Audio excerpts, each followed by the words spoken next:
Hello, good morning সবাইকে। আজকে বৃহস্পতিবার, এখন সকাল 11টার মতো বাজছে। বাইরে খুব ঝকঝকে রোদ উঠেছে। তো ভাদ্র মাসে একটা কথা প্রচলিত আছে, শাড়ি জামা কাপড় সব রৌদ্র দিতে হয়, সবাই দেয়। তো এবছর তো প্রায় দিন বৃষ্টি হয়েছে, তেমনভাবে রোদ তো উঠিনি। তো আজকে খুব সুন্দর রোদ উঠেছে, আর এই রোদের লোভ কিছুতেই ছাড়তে পারলাম না। তো এই দেখো, জামা কাপড়গুলো সব রোদে দিয়েছি।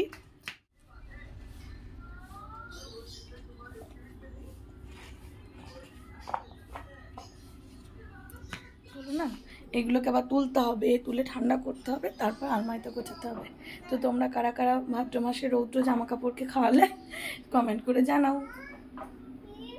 দেখো, সব জামা কাপড়গুলোকে এখন তুলে এনেছি, এবার ঠান্ডা হবে, তারপর আলমারিতে তুলব। এরপর শাড়িগুলোকে পাটে পাটে ভাঁজ করে আলমারিতে সুন্দর করে গুছিয়ে রাখলাম। তোমরা আমার আলমারিটা দেখে বলো তো, জামা কাপড়গুলো গোছানো কেমন হয়েছে? শাড়িগুলোকে কি ঠিকঠাক রাখা হলো, নাকি আরও কোনো ভালোভাবে রাখা যেতে পারতো? কমেন্ট করে জানিও তোমরা। তো আজকে ভিডিওটা এই ছিল। চলো টাটা, অন্য কোনো ভিডিওতে আবার দেখা হচ্ছে।